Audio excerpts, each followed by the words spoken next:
Setiap kali Virgil muncul, pasti ribut lagi sama Dante. Dari dulu sampai sekarang. Pertanyaannya, kenapa Capcom nggak pernah kasih mereka damai aja sih? Ternyata alasannya lebih dalam dari sekedar adu pedang, dan jawabannya ada di balik filosofi cerita, desain gameplay, bahkan strategi marketing Capcom itu sendiri. Halo gamer, balik lagi di tempat dimana lore game dibedah, karakter dikulik, dan misteri-misteri dunia gaming dibongkar satu-satu. Hari ini kita bakalan ngebahas konflik yang sepertinya abadi, Dante versus Virgil. Dua kakak adik di Devil May Cry yang kayaknya ditakdirkan buat selalu ribut. Tapi ini bukan cuma urusan adik kurang perhatian atau kakak yang tukang sok kuat. Di balik konflik mereka, ada elemen narasi, desain karakter, sampai strategi Capcom buat mempertahankan hype franchise DMC selama lebih dari 20 tahun. Gas ya, kita bahas satu-satu. Are you ready? Come on, babes. Let's rock!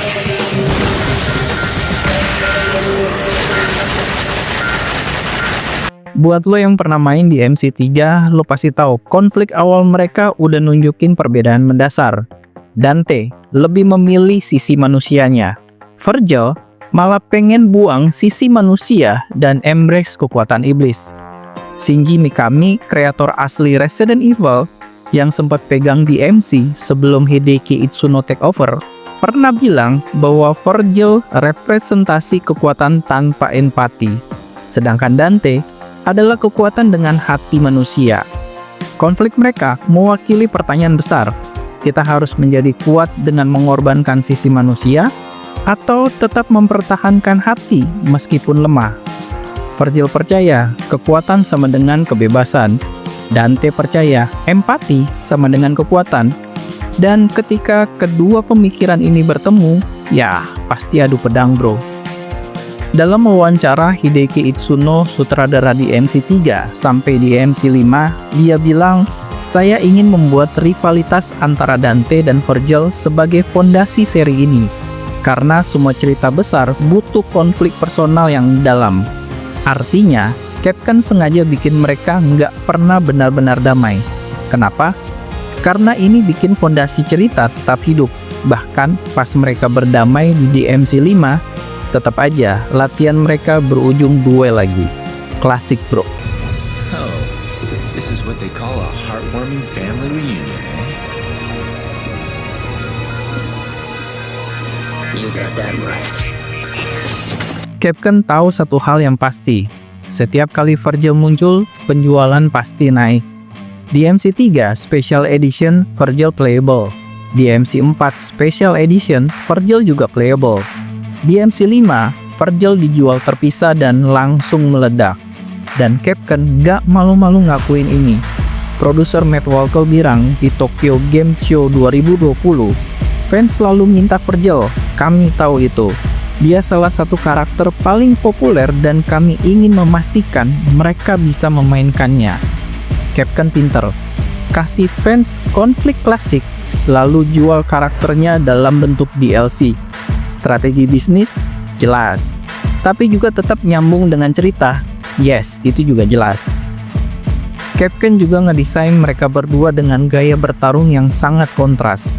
Dante, fleksibel, banyak style, cocok yang suka buat eksplorasi combo.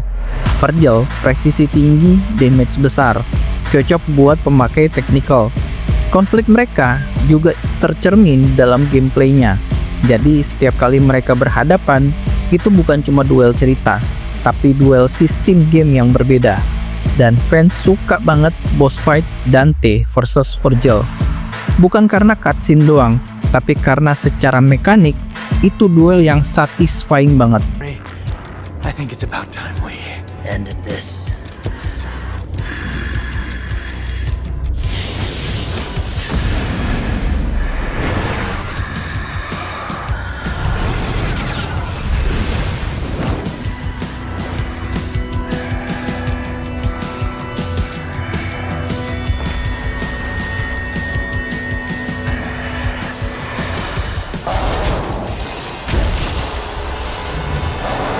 Banyak yang bilang, loh, bukannya di DMC 5 mereka udah baikan? Eits, belum tentu. Ending DMC 5 justru nunjukin bahwa mereka menjaga dunia iblis bersama-sama, tapi dengan cara yang aneh. Mereka masih adu pedang sampai akhir, masih ngatain satu sama yang lain, dan masih saingan juga. Itsuno bilang dalam Famitsu interview 2019, saya tidak percaya Dante dan Vergil akan pernah benar-benar akur. Mereka saling memahami, tapi tetap punya cara hidup yang berbeda. Artinya, damai? Enggak. Mereka cuma belajar menerima satu sama yang lain, tapi konflik masih terus ada. Capcom juga ngangkat tema relatable. Dua anak yang kehilangan ibu, ayah Sparda yang hilang entah kemana, dan masa kecil yang terpisah. Itu semua jadi luka yang membentuk mereka berdua, dan di MC3 ngebuktiin kalau konflik mereka itu bukan karena benci, tapi karena Vergil ngerasa sendirian dan Dante ngerasa dikhianati. Ini bukan sekedar rivalitas. Ini soal keluarga yang hancur dan dua saudara yang ngebangun identitas mereka dengan cara yang berbeda.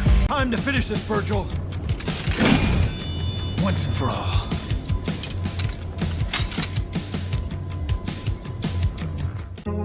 Capcom tahu kalau konflik ini selesai total, maka salah satu daya tarik DMC ikut mati. Seri seperti Tekken tetap hidup karena konflik keluarga Mishima. Kita udah pernah bahas soal keluarga Mishima. Kalau lu mau nonton, linknya ada di deskripsi. DMC tetap hidup karena konflik Dante dan Vergil. Setiap kali ada game baru DMC, fans selalu tanya, Vergil balik lagi nggak? Dante versus Vergil lagi nggak nih? Dan selama pertanyaan itu masih relevan, franchise ini akan terus punya bahan buat dikembangkan. Dua kakak adik ini dirancang tidak pernah akur, karena memang mereka seharusnya nggak akur. Secara cerita, perbedaan ideologi. Secara gameplay, kontras sistemnya. Secara bisnis, strategi marketing. Secara emosional, luka masa lalu. Dante dan Vergil itu bukan konflik biasa. Mereka adalah fondasi dari narasi DMC. Mereka bukan kakak adik yang salah paham, tapi dua sisi dari warisan iblis yang saling menantang eksistensi satu sama yang lain. Unfortunately, our souls are at odds, brother. I need more power. And we're supposed to be twins. Twins. Right. Kalau menurut kamu, Dante dan Vergil harusnya udah damai dan kerja bareng kayak duo superhero? Well, maaf bro, lo belum mengerti jiwa dari Devil May Cry. Tapi, kalau lu pengen lihat mereka berantem lagi, mungkin di MC6 di dunia iblis, penuh iblis baru dan boss epic. Tulis di kolom komentar cerita yang epic untuk di MC6 nanti. Dan jangan lupa subscribe biar nggak ketinggalan lore, teori, dan drama paling panas dari dunia game. Dan satu lagi, bukannya kakak adik kandung seharusnya berantem terus. Kalau baperan, bukan kakak adik kandung dong namanya.